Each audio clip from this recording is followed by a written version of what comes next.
Air condition എല്ലാം കത്തി തകർന്നു പോയി. അതാണ് കൂടുതൽ വഷളായത്.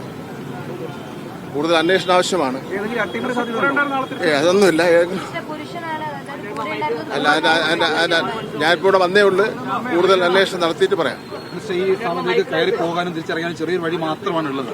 അത് വേണ്ട മതിയായ സൗകര്യത്തോടു കൂടിയാണ് ഈ സ്ഥാപനം പ്രവർത്തിച്ചത്. അതിനെ പറ്റിയൊന്നും ഇപ്പൊ ചർച്ച ചെയ്യേണ്ട സമയമല്ലല്ലോ. ഇപ്പൊ നമുക്ക് നോക്കാം എന്താണ് നോക്കട്ടെ. അല്ല, അതിപ്പോ ഒരു അന്വേഷണം നമുക്കൊന്നും പറയാൻ വേണ്ടി പറ്റില്ലല്ലോ. സംഭവത്തെ സംബന്ധിച്ചിടത്തോളം ഗൗരവമായിട്ടൊരു അന്വേഷണം നടത്തും. രണ്ടുപേരും മരണപ്പെട്ടു അല്ലേ? രണ്ടുപേരും മരണപ്പെട്ടു.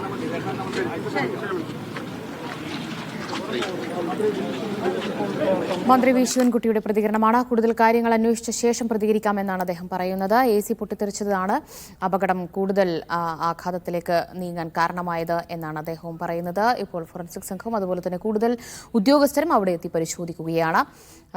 തിരുവനന്തപുരം പാപ്പനംകോട് പ്രവർത്തിക്കുന്ന ന്യൂ ഇന്ത്യ ഇൻഷുറൻസ് കമ്പനിയിലാണ് തീപിടുത്തമുണ്ടായത്. 2 പേരുടെ മരണം സ്ഥിരീകരിക്കുന്നുണ്ട്. 2 പേർക്ക് ഗുരുതരമായി പൊള്ളലേറ്റു എന്നാണ് അറിയാൻ കഴിയുന്നത്.